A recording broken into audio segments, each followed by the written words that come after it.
and welcome to my channel. It's Swan here.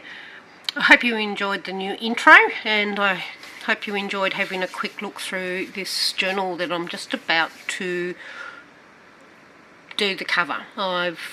It's been battered and bruised from all the art that I have done inside. So if you've followed me before, you know this is the journal that I had used previously for the Happy Craft Challenge, which is a Facebook group on it's on Facebook, so it's a Facebook group. So I will leave a link below if you'd like to go and check that out and see what that's all about. So what I'm doing at the moment is I'm just laying some gesso as thick as I can all over this particular cover. Now it's a materially cover, as it is an old book that I have upcycled and given it a new lease of life. Possibly should have pulled out some pages when I first started, but I was learning, so next book won't be as battered and bruised. So now just giving it a second coat, as you've seen the red and the writing that I scribbled on it was showing through. So on with another thick coat of gesso. This is the Montmartre gesso, so it hasn't got as much tooth as some other gessos that you can buy, like for example Liquitex, which has a really strong tooth to it, but there's enough to do what I'm going to do, which is going to be adding some acrylic paint on the outside. It's not going to be a bright cover, so you'll probably be finding it rather interesting, the colours I actually pick for this. So I know it's slightly out of camera, and I do apologise for that. Sometimes you just can't always tell, and slowly I'm getting my camera set up properly and make it easier to do all this. But you can see the majority of it's only a small part that's missing there on the screen. So just hitting my acrylic paint drawer, which has all the craft acrylic paints in there that I've got stored, and I'm just going through and finding some colours. So I've actually picking some of the darker greens, moss greens, and I think there's a burgundy in there. I'm not sure, but definitely there is some gold. So I'm just painting on as I would normally in my painting that I do on these sort of mixed media. As you know, with my backgrounds, I layer and layer and layer, and with the different skills I've also picked up doing a couple of courses, I layer and layer and layer. So I'm just adding some green in some places on here. This is a moss green, I think, that I've just added, and I'm just blending that in as much as I can. The back's a little bit lighter at the moment than the front, but that's alright, things work out, and was very happy with the result of this. So I'm now just going to add as much paint as I feel I need to, which is what I'm doing at the moment. As you see, currently I've left the centre. I will do something with that later, but I just thought I'd leave it as it has the name of the book, and it's in gold embossed writing on there. So what I'm doing at the moment is using a pencil that is a blending tool, and it actually works really well to do the graffiti style, artist graffiti style, in the wet paint here. So I'm actually just putting in some swirls and lines and hills and dales, and this will add another dimension to the actual final piece. You'll actually see it, so it becomes another layer, but you've actually kind of pushed it back, so it kind of steps the acrylic paint and brings that forward.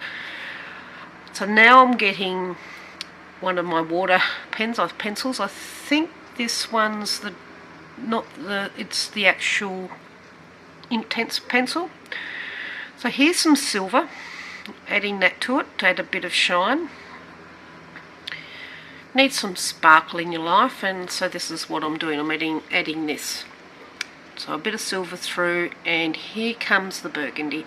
So this is another layer I'm putting through, so it's mixing in with the silver, which is actually quite a nice effect, because I don't think I shook the burgundy up enough, so it was actually still translucent. It wasn't as opaque as it probably is supposed to be. So these are what I class as, or what is classed as craft acrylics. So sometimes it has more of a dry, chalky texture.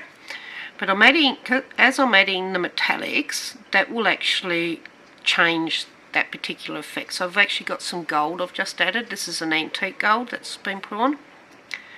As you can see, those colours, those shapes that I engraved into the green paints is now showing through. It's actually almost looking like a dimension that's sticking up, not going backwards, which is great. And that water pencil, the Intense, is just kind of bled a little bit just to give it another bit of texture there.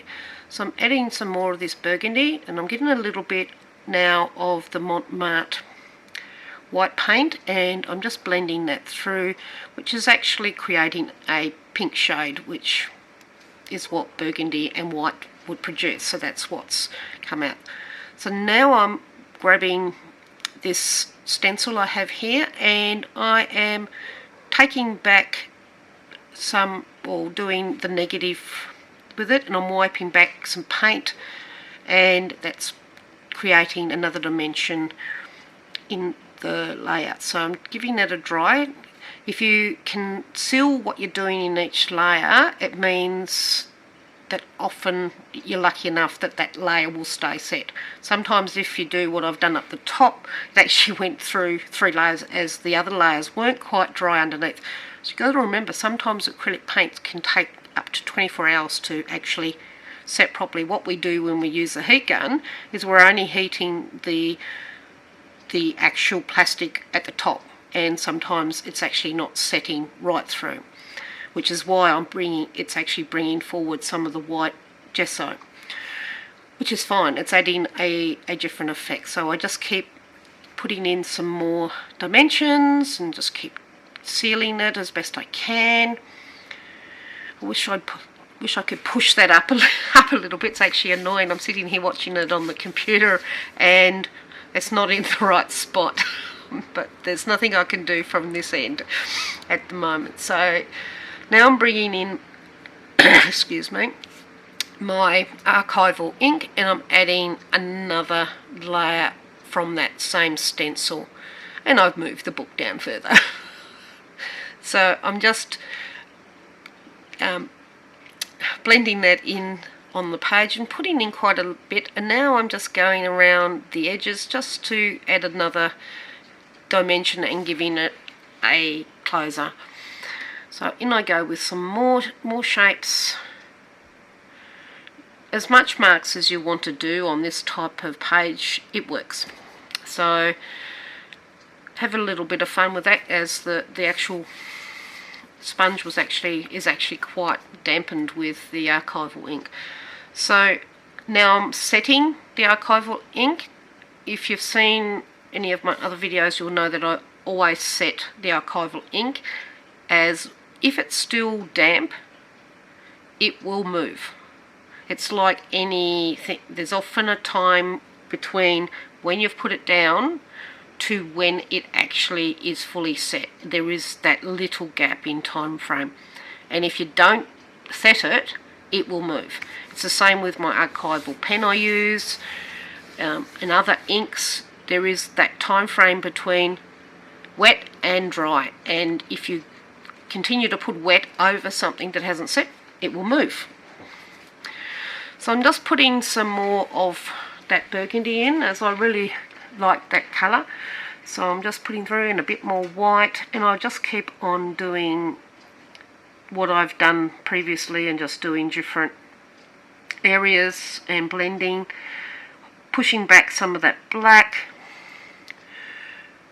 going really fast. This is actually sped up 4 times, as really, who wants to see paint dried? Basically, you know how I work with these particular pieces that are a little bit more out there. They're a little bit more, but this one's a bit more muted due to the colour range that I used, and it actually suited this book. So I'm kind of working with what I would class as antique colours and the range that would be used in the time roughly of the book. So that's probably why I decided on this colour range. But I'm really loving that gold, so I kind of added that quite a bit because I really love the punch it gave. Now I must have turned another light on here because that just flickered and done. So I've lifted this up a little bit so I can see, because when you're sitting it on the table and you've got a lot of light, excuse that, that's my husband mowing the lawn there, if you can hear that.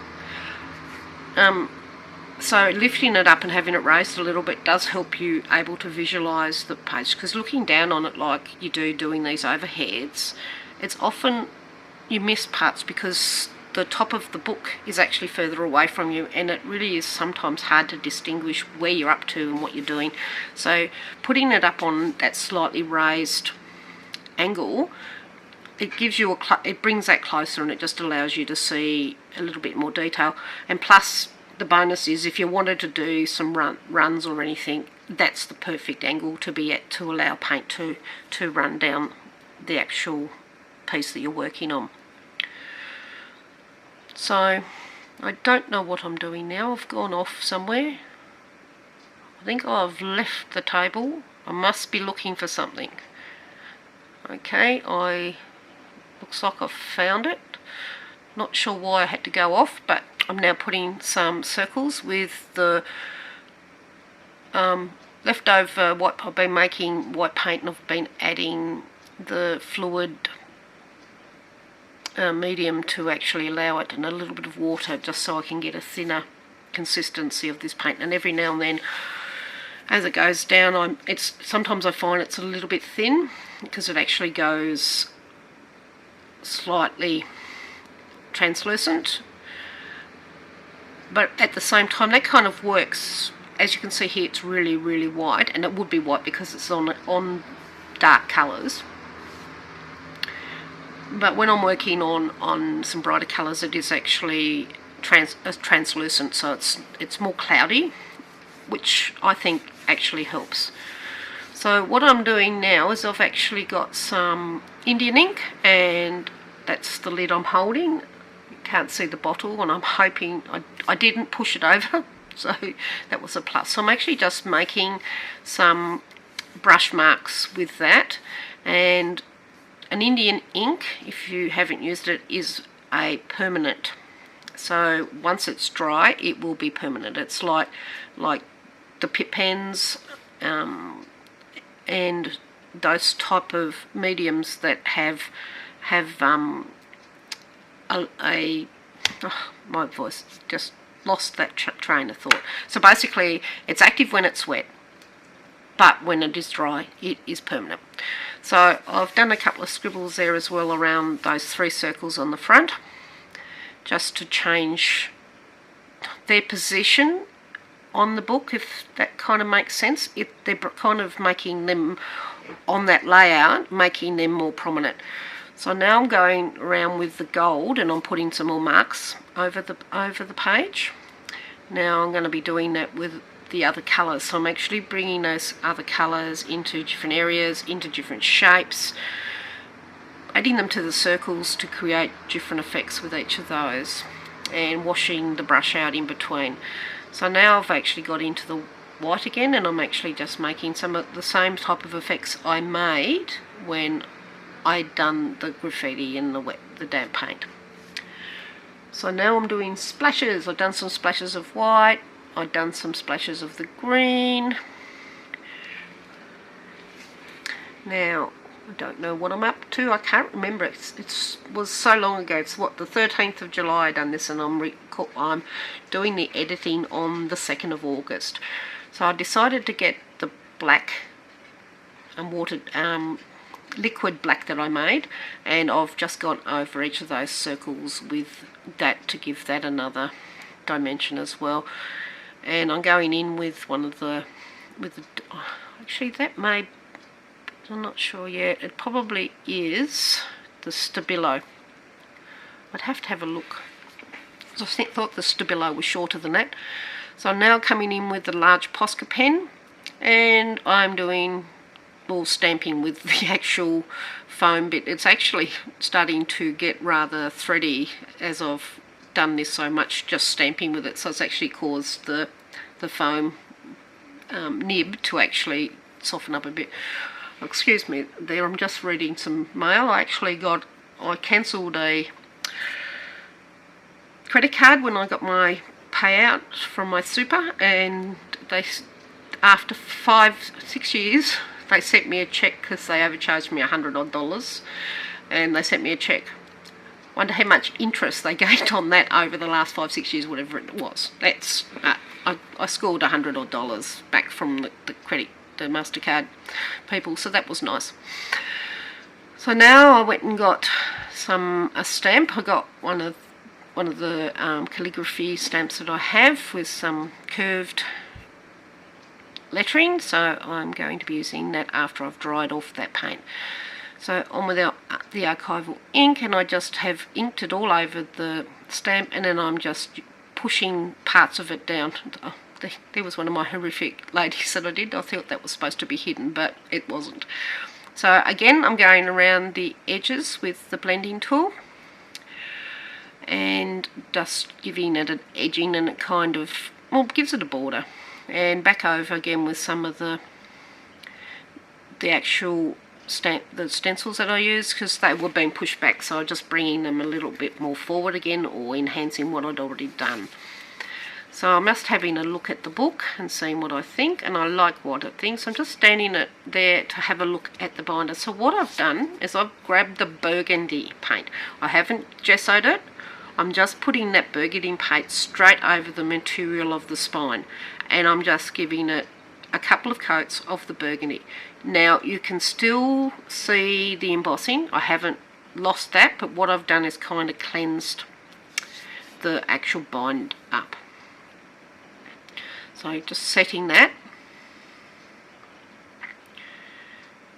and more. Look at my hands. I've got red and burgundy paint all over my fingers. I really am a messy artist, that's for sure. And when I start getting into a little bit more out there artwork, which is quite on the cards at the moment, I think it'll get even messier, but I'm trying to actually work on getting my craft area set up a bit better. So I'm just cleaning up any paint that's been spilt or gone into any other pages inside the book, as when I was doing that, it kind of went elsewhere in there. So then I realised I hadn't done the edging on this particular page layout that I'd done, so I decided to put edging on, and I'm just kind of checking the rest of the book. So what shall I do now? Open the book back up into the middle, Diane. Yep, all there. Okay. So that's currently what it's looking like. So I really should go and grab the book so I can actually see what I ended up doing, as doing voiceovers almost a month or 2 weeks or so from when you're done it makes it rather difficult. So it looks like I'm actually getting the embossing stuff out. So what am I going to be putting on here? So I'm using the embossing blender, and I am putting some embossing on, and that looks like it might be the antique white, so, or the bridal one from Ranger, and it looks like it's got sparkles, so I'm thinking it's the bridal. So it's a little bit harder with this one, but watching one of Tim Holtz's ways of doing embossing is you should really lift so you're not heating right through. It will actually do your embossing quicker, so which I found very interesting. And one thing, don't do it, I just did touching the embossing powder straight after it's been heated, because guess what, it burns your fingertip. But I was fine. It was only a smart as in it hurt a little bit. So it looks like I might be getting some words. Yes, here we go. Follow your heart. Now that's one from that Marta did, so it's often what I will do. Now what am I doing here now? Oh, I'm cleaning off the embossing from the stencil because that just stays sticky. So now I'm putting on a sealant. So this is a glossy sealant, I think. Not sure what I used, but I'm actually putting on a sealant all over everything on here. So I will find out which one that was, because it's very hard looking down and seeing things and not remembering what you actually use. So I've actually just put a sealant over that to protect the surface. And that's it. So here are some photos of the finished product. As you can see, the gloss medium that I used from Upcycled actually just gave it a nice little sheen and has protected all the underneath. It did move some, but that's fine. I really like the finished result. So thank you for watching my video. If you would please like and subscribe, that would be absolutely awesome, and leave a comment. It will help allowing you to make sure that you see what I have put up later on. So I'd like to wish you happy crafting, and I'll see you soon. Bye.